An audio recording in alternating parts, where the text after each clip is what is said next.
Hello! So in today's video I'll be showing you our secret room, baking a Christmas cake and trying to act casual about the fact that we're featured in a leading interiors magazine.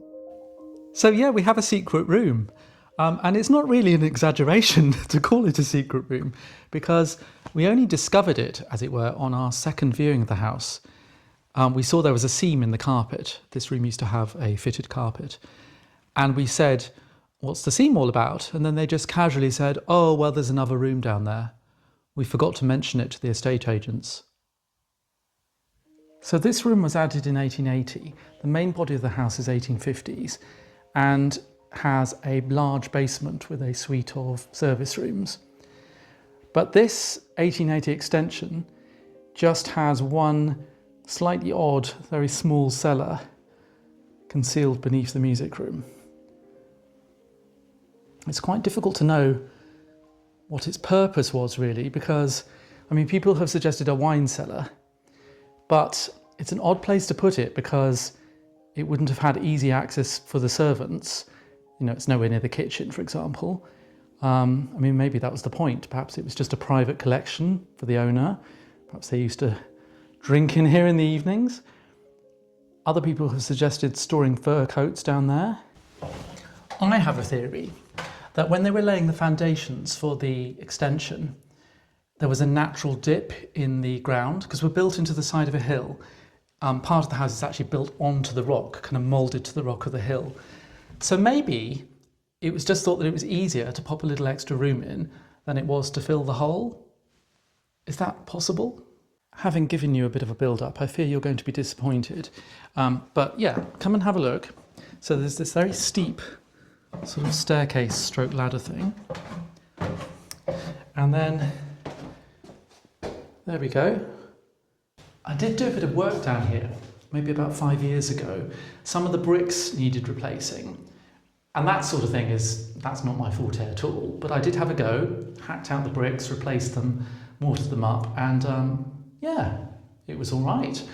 And then we painted it, which has really helped. It feels considerably less grim down here now, a little bit more friendly. And the floor is lovely. That didn't need much work doing. I mean, we just gave it a sort of really thorough clean. Yeah, you see the floor is really quite nice, isn't it? And talking about the painting has reminded me that initially I had a crazy idea that I was going to paint murals all over the walls with trees and stags and birds and all sorts. I quite liked the idea of there being a sort of secret artwork beneath the floorboards. Despite being a cellar, it is remarkably dry down here, and that is partly why we store small logs to use for kindling down here. We had a tree come down one year that collapsed under the weight of some snow, and we had to take a lot of branches off it. I think it's laurel. Yes, it's weirdly dry down here. I mean, barely even slightly damp. It's very strange, partly because we've got these air vents, which are quite pretty, I think. This is a little Dutch picture. It's got a sort of Art Nouveau look about it, hasn't it? What's with the wicker panel, I hear you ask? Well, it's a bit ridiculous because behind it, there's just a big hole in the wall. Elegant, isn't it? When we first got here, there was no central heating in this part of the building, so we had to install new pipework, and we were also rewiring. The room above this is an incredibly well-preserved 1880s interior. The oak panelling is really quite fine, and, for example, it's never been drilled into or cut in any way, damaged, in order to make way for modern improvements. And so when they were installing all this new pipework and rewiring, we asked if they could do a lot of it from below, if at all possible, because we knew there was this quite deep cavity. I say deep, I mean, it's still crawl space only, but I suppose that's probably about 1 metre deep. I was also quite fussy about the floorboards because I could see it had all the original nails in and had barely been touched. And okay, yes, some floorboards did have to come up, but a lot of it was done by crawling below the floor. And of course the plan is to make a little door, a little hatch for future access, but it's just one of those things that's got forgotten about a bit. So, according to my good friend Mr. Google, despite the Art Nouveau look of the frame and the obvious Dutch theme, it is English made by Bretby in the 1920s. It's an odd thing, isn't it? You see how it's bas-relief. So it's pottery, it's all one piece, including the frame. And I like it so much that I keep it in the cellar. Cup of tea and a sit down, what could be nicer? Well, I have a copy of Homes and Antiques magazine as well. Oh, that's a nice house. Oh, it's our house. Yeah, this is the December 2025 issue of Homes and Antiques. And yeah, you see there's this lovely spread.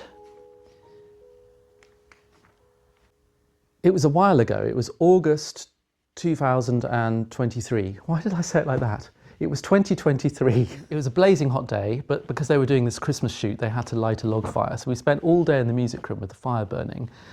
It was the most fun. I mean, I just had a ball, and they actually took 2 sets of photos because they wanted to try and pitch it to 2 magazines. We didn't get any money, but it was just such a fun thing to be part of. And they were very kind. They let me join in. I sort of just did it, to be honest, but I hope I didn't get too much in the way. But they would say things like, oh, we could just do with a little jug or something here. Have you got something, Tim? And I'd be like, yeah, I've got like 7, which one is best? I was just in my element, and it was a really good day. Yeah, highly recommend it. I had been quite apprehensive about it, to be honest, because they had found us through Instagram, and on Instagram I sometimes post interiors shots, which are shots that I've styled up. I'll choose a corner, I'll bring in bits and pieces from sometimes all around the house, and it's always on a sunny day, and to be honest, those shots are not truly representative of how this house looks most of the time. And so I was worried they were going to walk into this house and just think, eek, this house is nowhere near magazine ready.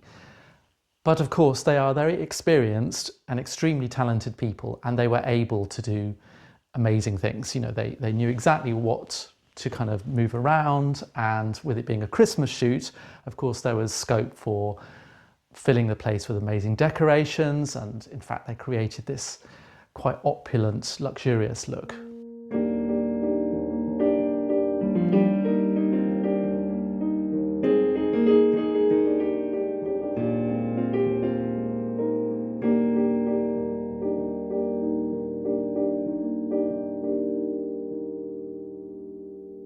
In fact, we don't even normally have the Christmas tree in there.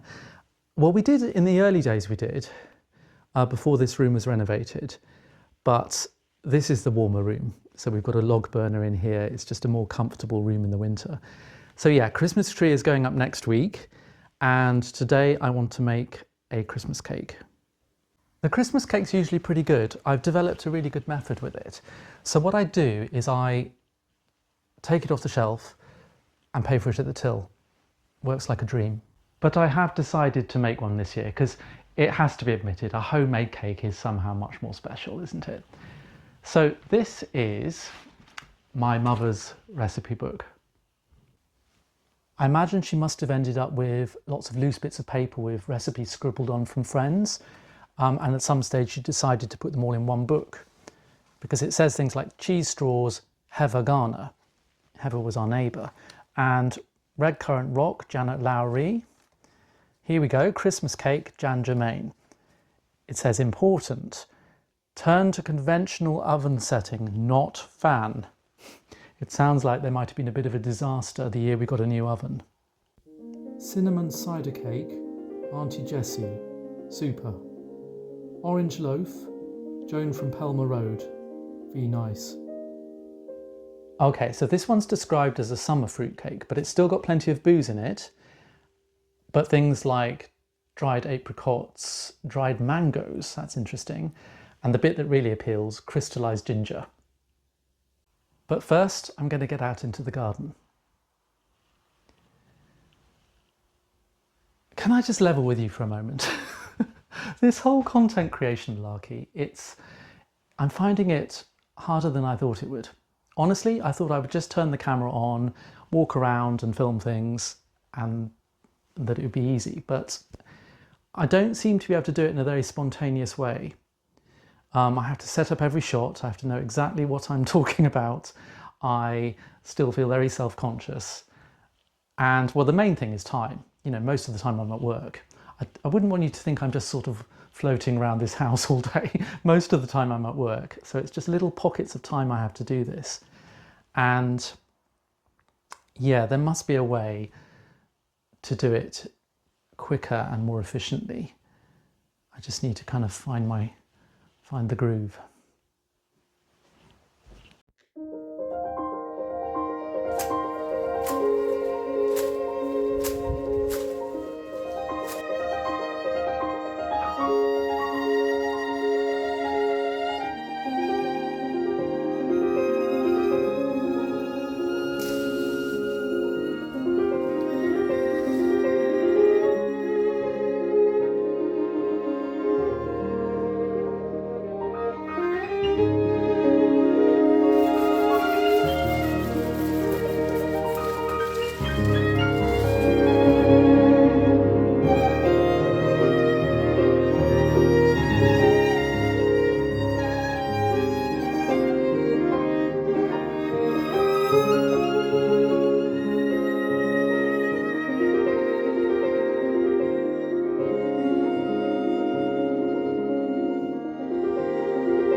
Zest of one lemon, zest of one orange. Smells gorgeous. I'm going for it. I'm putting the ginger in. Cinnamon, ground cloves, mixed spice, baking powder. Have I got any baking powder? Oh, damn it. 150 millilitres of brandy. Okay.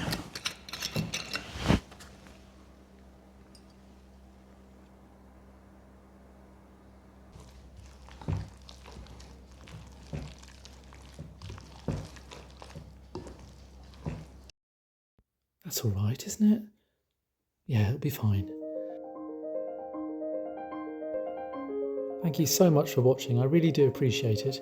So next week, the tree should be up and I'm going to attempt to do something creative and festive with the drawing room mantelpiece.